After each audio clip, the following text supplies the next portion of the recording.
구약성경 역대하 9장 13절에서 31절까지 우리 한 목소리로 함께 봉독합니다. 솔로몬의 세입금의 무게가 금 666달란트요 그 외에 무역상과 객상들이 가져온 것이 있고 아라비아 왕들과 그 나라 방백들도 금과 은을 솔로몬에게 가져온지라. 솔로몬이 왕이 쳐서 느린 금으로 큰 방패 200개를 만들었으니 방패 하나에 든 금이 600세겔이며 또 쳐서 느린 금으로 작은 방패 300개를 만들었으니 방패 하나에 든 금이 300세겔이라. 왕이 이것들을 레바논 나무 궁에 두었더라. 왕이 또 상아로 큰 보좌를 만들고 순금으로 입혔으니 그 보좌에는 6층계와 금 발판이 있어 보좌와 이어졌고 앉은 자리 양쪽에는 팔걸이가 있고 팔걸이 곁에는 사자가 하나씩 섰으며 또 12사자가 있어 그 6층계 양쪽에 섰으니 어떤 나라에도 이같이 만든 것이 없었더라. 솔로몬 왕이 마시는 그릇은 다 금이요 레바논 나무의 궁의 그릇들도 다 순금이라. 솔로몬의 시대에 은을 귀하게 여기지 아니함은 왕의 배들이 후람의 종들과 함께 다시스로 다니며 그 배들이 3년에 1차씩 다시스의 금과 은과 상아와 원숭이와 공작을 실어옵니다나. 솔로몬 왕의 재산과 지혜가 천하의 모든 왕들보다 큰지라. 천하의 열왕이 하나님께서 솔로몬의 마음에 주신 지혜를 들으며 그의 얼굴을 보기 원하여 각기 예물을 가지고 왔으니 곧 은그릇과 금그릇과 의복과 갑옷과 향품과 맡은 말과 노새라. 해마다 정한 수가 있었더라. 솔로몬의 병거 매는 말의 외양간은 4천이요 마병은 12,000명이라. 병거성에도 두고 예루살렘 왕에게도 두었으며 솔로몬이 유브라데 강에서부터 블레셋 땅과 애굽 지경까지의 모든 왕을 다스렸으며 왕이 예루살렘에서 은을 돌같이 흔하게 하고 백양목을 평지에 뽕나무같이 많게 하였더라. 솔로몬을 위하여 애굽과 각국에서 말들을 가져왔더라. 이외에 솔로몬의 시종 행적은 선지자 나단의 글과 실로 사람 아히야의 예언과 선지자 이또의 묵시책 곧 이또가 느바세 아들 여로보암에 대하여 쓴 책에 기록되지 아니하였느냐. 솔로몬이 예루살렘에서 온 이스라엘을 다스린 지 40년이라. 솔로몬이 그의 조상들과 함께 잠에 그의 아버지 다윗의 성에 장사되고 그의 아들 르호보암이 대신하여 왕이 되니라. 아멘.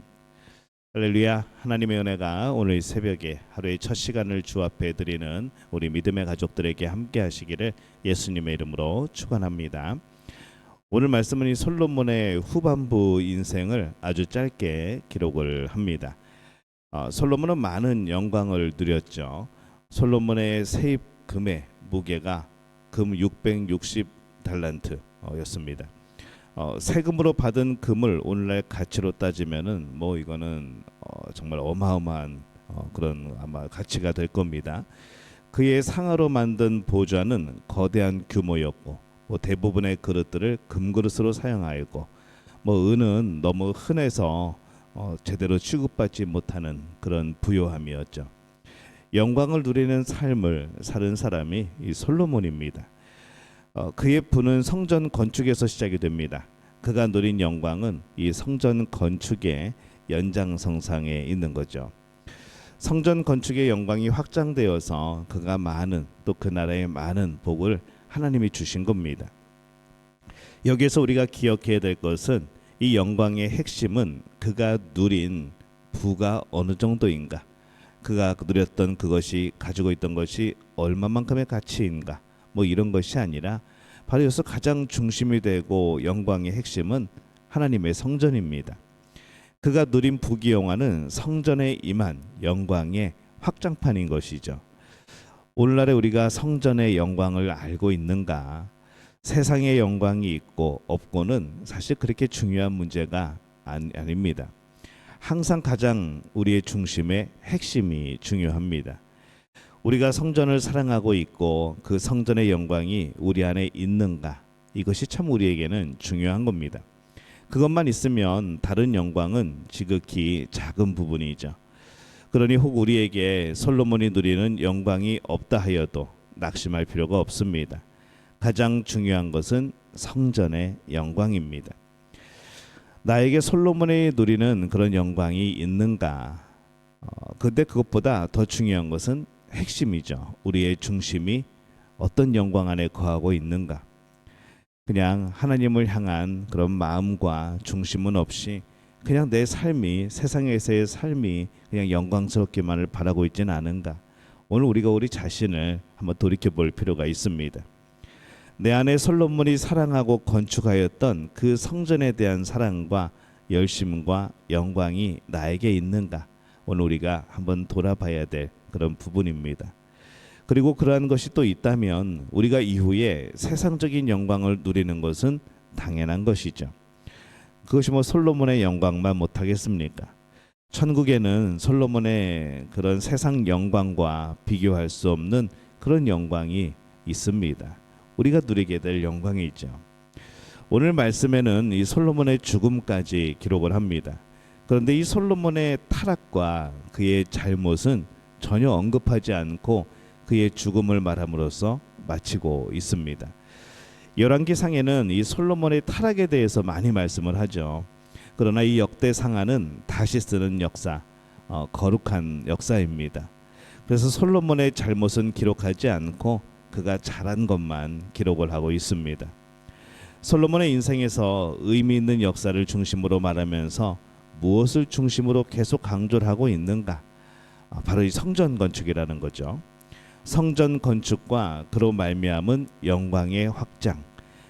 이 성전의 영광이 그의 삶의 영광으로 어떻게 넓어졌는가? 그의 후반의 타락은 말하지 않아도 이 앞에 성전의 영광과 또 그로 인한 솔로몬의 영광만으로도 참 충분한 그런 말씀이 되어집니다. 오늘날 때로는 의미 없는 역사가 의미 있는 역사를 묻어버리는 그런 경향이 있습니다. 의미 있는 역사를 인정하고 그것을 부각시킬 수 있는데 의미 없는 역사, 이 잘못된 것을 너무 부각시켜서 의미 있는 것, 그것들까지도 그냥 묻어버리는 그런 상황들이 생긴다는 것이죠. 잘한 거는 잘한 거고 못한 거는 못한 겁니다. 잘한 것까지 못한 것 때문에 그렇게 폄하될 필요는 없는 것이죠. 때로는 의미 있는 역사에 집중할 필요가 있습니다. 역대하에서 다른 사람들이 다 알고 있는 의미 없는 역사를 언급하지 않고 의미 있는 역사만을 언급하면서 이 하나님의 나라가 어떻게 만들어져 가고 또 어떻게 이어져 가고 있는지를 충분히 말씀하고 있다는 것이죠. 우리도 그럴 때들이 있을 겁니다. 다른 사람들이 볼 때 그의 허물보다는 그가 하나님 나라를 위해 애쓰고 있는 것, 애썼던 것을 봐주고 생각하는 것이 많이 필요하지 않은가라는 생각을 해봅니다. 솔로몬은 그 삶도 참 중요했지만 또 타락한 그런 모습도 있습니다. 그의 타락이 큰 죄였지만은 그의 성전을 사랑하는 그것까지 덮지는 못하는 것이죠. 성전 사랑은 그의 인생을 정리하면서 그 모든 것을 이기고도 남는 그러한 힘이 있습니다. 오늘날 성전을 사랑하는 사람들도 그러할 겁니다. 단 이기주의가 아니라 진심으로 사랑해야 하는 거죠. 솔로몬은 진심으로 하나님의 성전을 사랑했습니다. 솔로몬의 영광과 오늘 죽음을 봅니다. 그의 인생에서 성전을 사랑한 것이 얼마나 크게 영향을 미쳤는가 오늘 보게 되어지죠. 그의 인생에서 이 성전을 사랑한 것이 얼마나 귀하였는가 오늘 또 깨닫게 되어집니다. 그래서 오늘날 우리가 이 마음을 다하여서 교회를 사랑하고 하나님을 섬기고 이 서로를 섬기는 것이 이 성전 건축과 같다는 생각이 듭니다. 성전에서의 하나님의 영광, 오늘날 이 교회에서의 우리 교회 공동체 안에서의 하나님의 영광, 우리가 이것을 경험하고 또 그 영광이 넘쳐서 우리가 이 하나님의 영광을 경험하고 드리는 것에 대해 넘쳐서 우리의 삶에도 하나님이 주시는 놀라운 복의 영광들을 누리게 되어지시기를 바랍니다. 세상 것을 쫓아서 얻는 그것으로 끝나는 우리가 아니라 하나님의 것을 쫓아서 하나님을 쫓아서 주어지는 그 복 가운데 또 세상에서 주어지는 복까지도 하나님이 허락하시는 그런 복된 우리의 삶이 되어지시기를 예수님의 이름으로 축원합니다. 기도하겠습니다. 하나님, 은혜와 사랑에 감사를 드립니다. 하나님께서 함께하사 우리의 모든 삶이 하나님을 향한 중심을 가지고 살아가게 도와주옵소서. 몸된 교회를 중심으로 섬기는 복된 삶이 되게 도와주옵소서.